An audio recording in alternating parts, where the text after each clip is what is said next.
is Jalen Anthony Rose. What up, though? I'm David Jacoby. And on the cool check-in.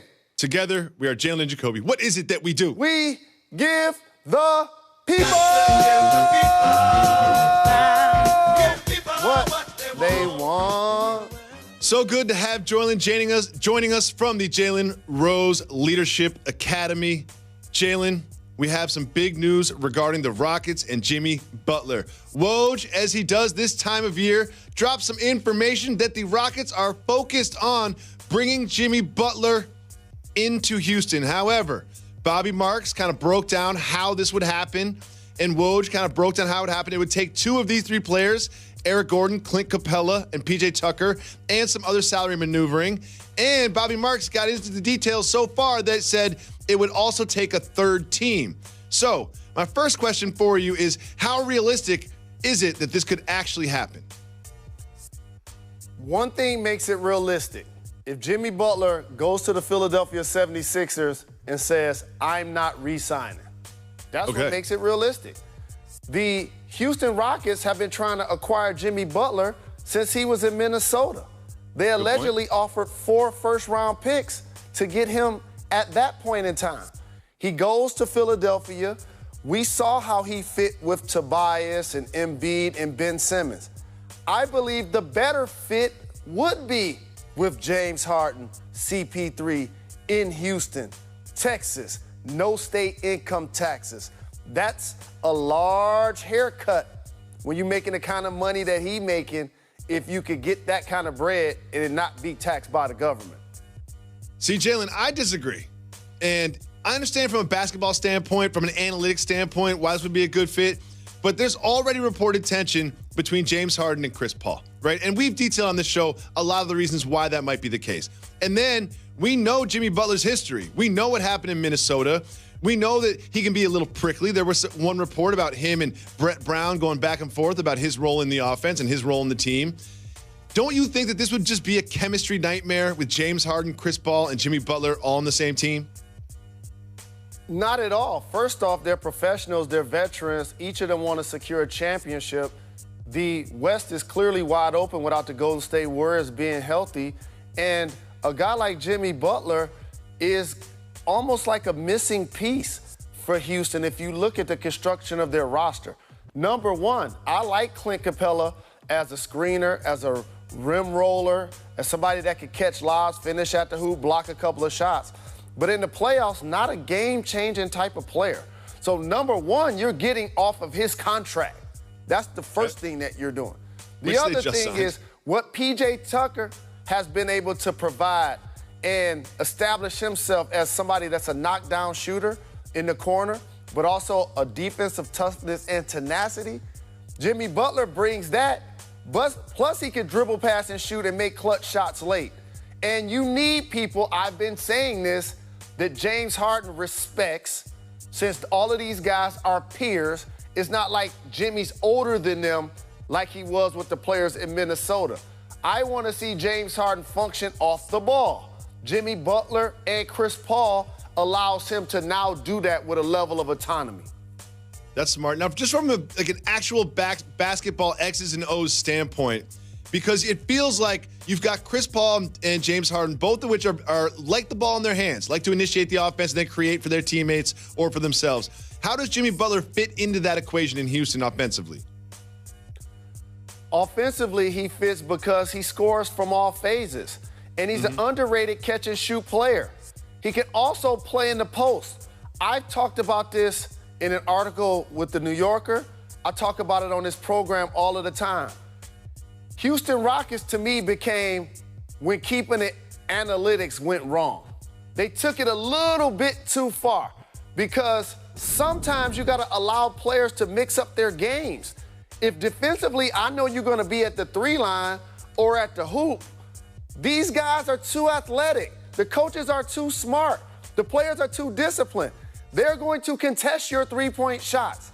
So this idea that a contested 3 is better than an uncontested 2, you must have watched the Toronto Raptors this year. They took the open shot. That's why they won the championship. So for a guy like Jimmy Butler, He can play mid-range. He can play in the post. Mike D'Antoni would have to allow that to happen, which would unlock their offense to where it doesn't have to become so stagnant. And then in the big games, you don't miss 27 threes when you need them the most. Well, one thing I think that Houston is lacking a little bit of is just like defensive intensity players. They've got PJ Tucker, right, who brings so much on that end of the floor. And one thing I do like about this potential deal is Jimmy Butler is that as well. He plays defense. My question for you is this, though. We talk about these three players, Eric Gordon, Clint Capella, and PJ Tucker. If you were the Rockets, which two would you be most willing to give up to bring in Jimmy Butler? Definitely you can take Capella. Yep. First and foremost, for his contract, and you hope that you can find a big that does what he does. And I like Clint Capella, but he hasn't been big in the playoffs. The other guy would have to be Eric Gordon. Now, I know you're going to miss his catch and shoot, but however, if you can put out there defensively, Chris Paul, still one of the tops at his position, can get stops when he needs to. Jimmy Butler, along with Tucker, you're basically switching everything on the perimeter in the era of positionless basketball. And James Harden, while he'll never be an all-NBA defender, can defend players when they're trying to crab dribble and back him down on the post, does a good job of getting deflections and gambling for steals. So I like it defensively. And look at the landscape of the West. Utah's going to be really stout defensively. People should start talking about adding Conley with Spider Mitchell and Rudy Gobert Defensive Player of the Year. Okay, so now the other team is Denver. They were number 2 seed. I want to see what happens with Michael Porter Jr. If he resembles one of the best players in last year's draft, like I project, he might be Rookie of the Year this season. How about that? And then the other known suspects, clearly the Houston Rockets are going to be in the mix. The Lakers and the Clippers are going to be in the mix as well. It's going to be great theater. I hope Portland Trailblazers get a chance to add somebody in the offseason also.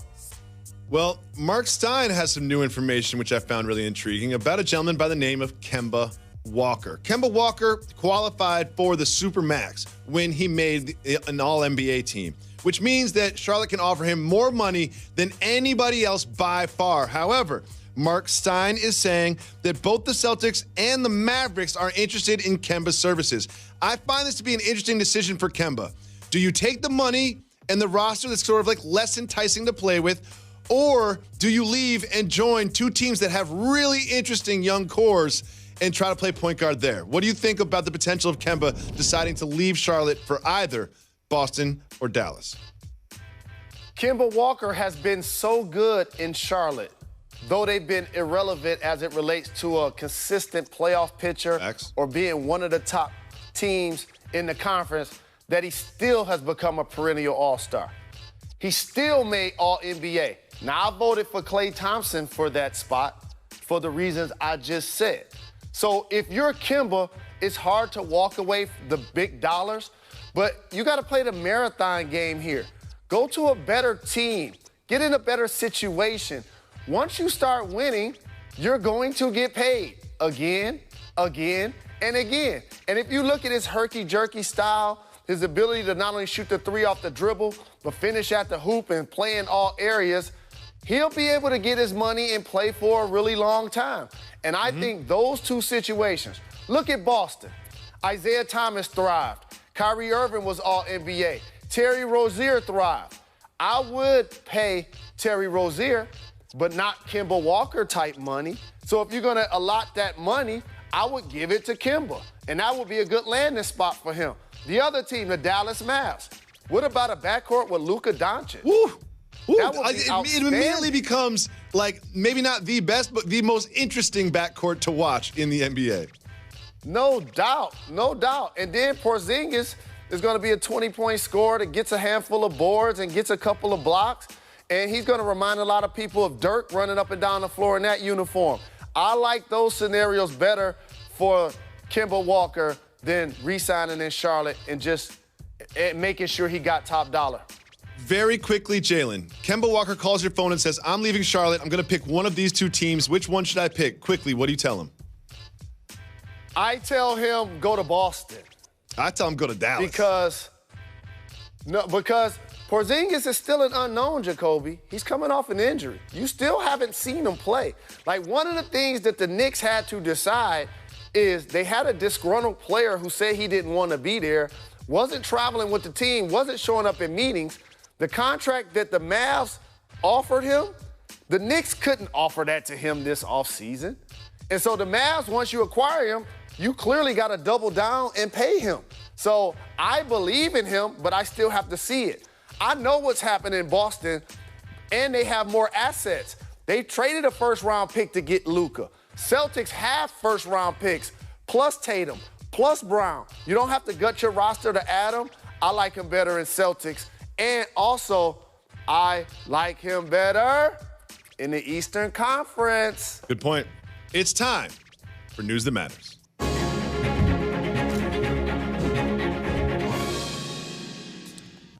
Jalen, very quickly, you and I are both very happily married into power couples, but there is a lot of people that date online, and they don't really know where they stand. Well, Once is an app in the UK where users rate the attractiveness of other users, and with all of that information, you end up getting like a pretty honest rating of where you stand in the scale of your peers when it comes to how attractive you are.